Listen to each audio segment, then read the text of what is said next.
নমস্কার, আমি তরুণ ঘোষ। দর্শক, আমার প্রয়াতা যে দিদিমা সুধা রানী মিত্র, তিনি কথায় কথায় একটা জিনিস বলতেন, কত রঙ্গ দেখালি গুয়ে তুলসী তলায় শুয়ে শুয়ে।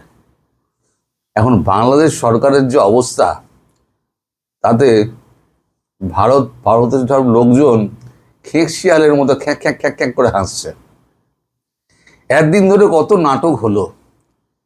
প্রথমে তো একবার সুযোগ পেয়ে আমাদের পূর্বতন যিনি ডক্টর মোহাম্মদ ইউনূস, তিনি এসে একবার প্রধানমন্ত্রীকে শেখ হাসিনার প্রত্যর্পণ চাইলেন। প্রধানমন্ত্রী বললেন ওইটা বাদ দিয়ে বাকি কথা বলুন। তারপরে চিঠির পর চিঠি, চিঠির পর চিঠি, কিন্তু কোনো চিঠির উত্তর তো ভারতবর্ষ দেয় না। সেই নিয়ে কত আলাপ, আপনাদের খবরের কাগজ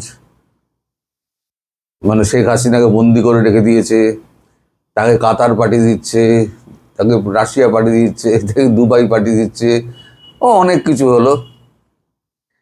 তারপর এলেন খলিলুর রহমান, তিনি এসেও দিন দরবার করলেন যে শেখ হাসিনাকে ফেরত দিন।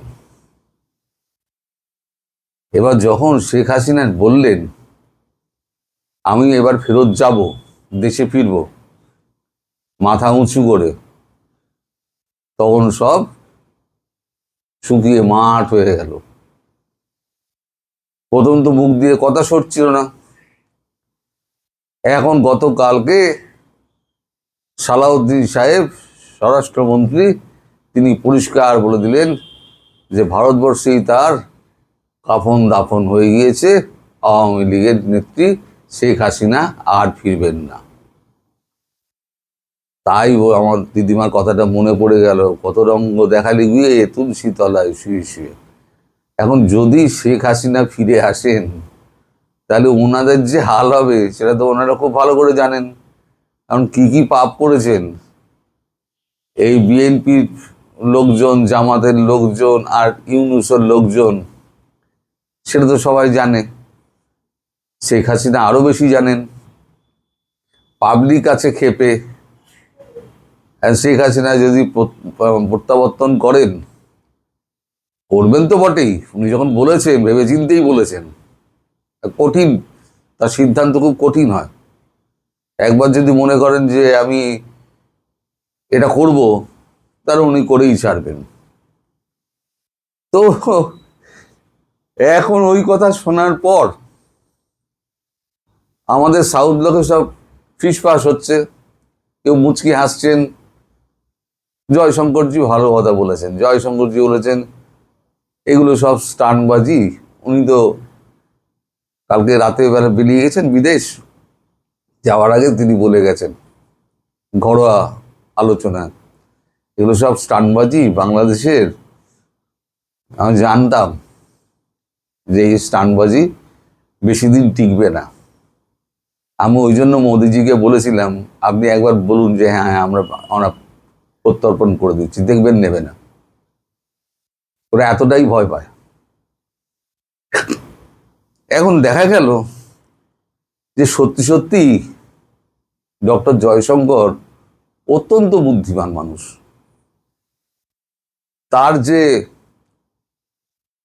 মানে আগাম চিন্তা ভাবনা কতদূর বিস্তৃত হতে পারে, সেটা কিন্তু সালাউদ্দিন সাহেব প্রমাণ করে দিলেন।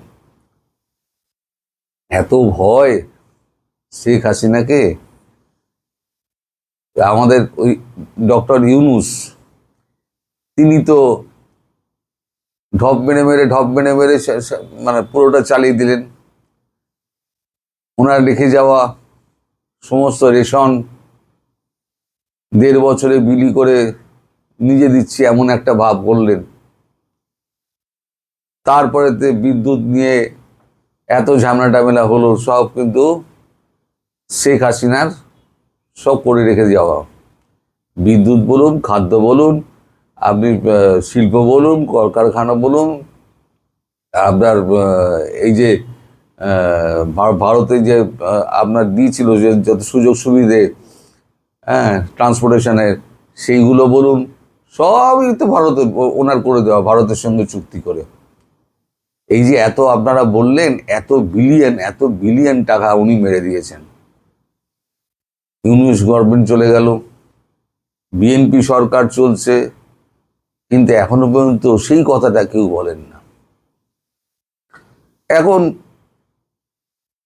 মানে উল্টো দিকে ব্যাপারটা ঘোরানোর জন্য ছোট ব্যাপারকে বড় করে দেখানো হচ্ছে। সরি। এখন জুলাই সিডিআই একটা শুরু হয়েছে, সেই নিয়ে আমি বিস্তারিত বলবো না। ওর মধ্যে ঢোকাটা আবার ঠিক মনে হচ্ছে আমার বিষয়ের মধ্যে পড়ে না, ওসবে না ঢোকাই ভালো। নোংরা বিষয় ওর মধ্যে না ঢোকাই ভালো। এগুলো আপনাদের ওখানে ভালো চলে।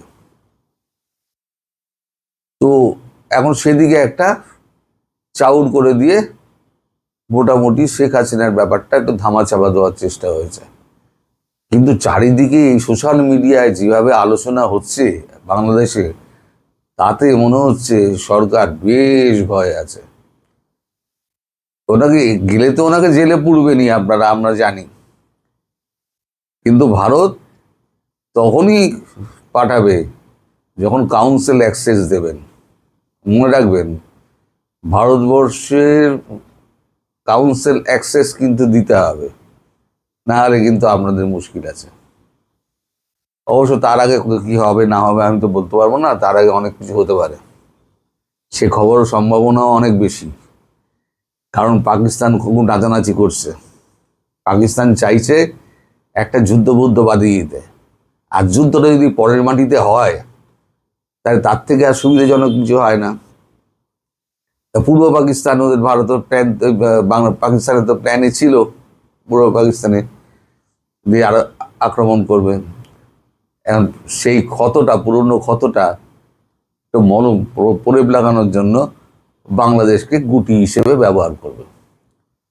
আর বাংলাদেশের কিছু নাগরিক আছে, বুঝতেই পারছেন কাদের কথা বলছি, তারা সব দেই করে নাচছে, যুদ্ধ চাই যুদ্ধ চাই।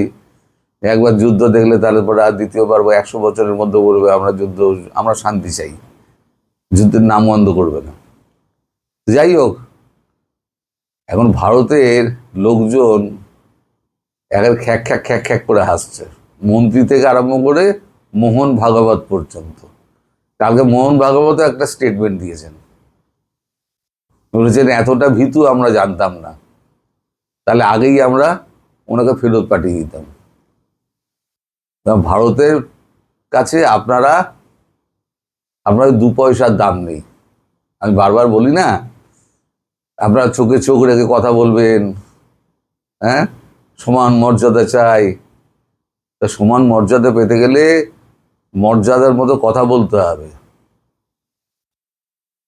আপনাদের ওদেশ থেকে যারা এদেশে আসে, যাকেই জিজ্ঞেস করি, সবাই বলে আমার এত বিঘে এত একর জায়গা আছে।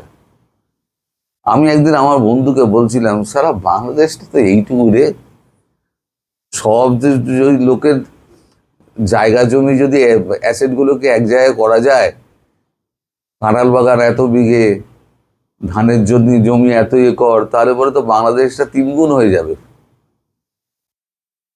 এরা হচ্ছে সালাউদ্দিনের দলের লোক, তারাই এই সমস্ত বলে বেড়ায়, শুধু বড় বড় বাত। ওই যে বলি না কাগজে বাঘ, ওই কাগজে বাঘ। তবে শোনা যাচ্ছে দিনক্ষণ উনি ঠিক করেছেন। আসল কথাটা বলি এবার, দিনক্ষণ উনি ঠিক করেছেন কোন দিন ফিরবেন। যেহেতু ভারতের একটা নিষেধ আছে যে ওখানে তাহলে একটা বিস্তর গন্ডগোলেরা পাকিয়ে দেবে, কারফিউ জারি করে দেবে, প্রচণ্ড মারপিট শুরু করে দেবে। তাই আগাম উনি কিছু জানাবেন না, শুধু হয়তো 10-12 ঘন্টা আগে একটা মেসেজ উনি ঢাকাবাসীকে দিয়ে দেবেন। ঢাকার যদি লোক নামে, তাহলেই তো আপনাদের অবস্থা খারাপ হয়ে যাবে। সেনাবাহিনী ঘরে ঢুকে যাবে, পুলিশ তো ভুলেও গায়ে হাত দেবে না, পুলিশের বুকে দিগি করে আগুন জ্বলছে, পুলিশ তো ফিরবে না। আর একটা কথা আপনাদের বলি, আপনাদের ডিবি আছে না, ডিবি হারুন, আচ্ছা থাক, ও কথা থাক, ওনাকে আর টেনে লাভ নেই। তো যাই হোক, কারণ আপনারা ওই দিনটার জন্য, ওই ঘোষণাটার জন্য অপেক্ষা করুন। খুব তাড়াতাড়ি ওই ঘোষণাটা আসবে, খুব তাড়াতাড়ি। আমি আগাম খবরটা আপনাকে দিয়ে দিলাম, আর বিশ্বাস করলে করবেন, না করলে না করবেন, আমার কিছু করার নেই।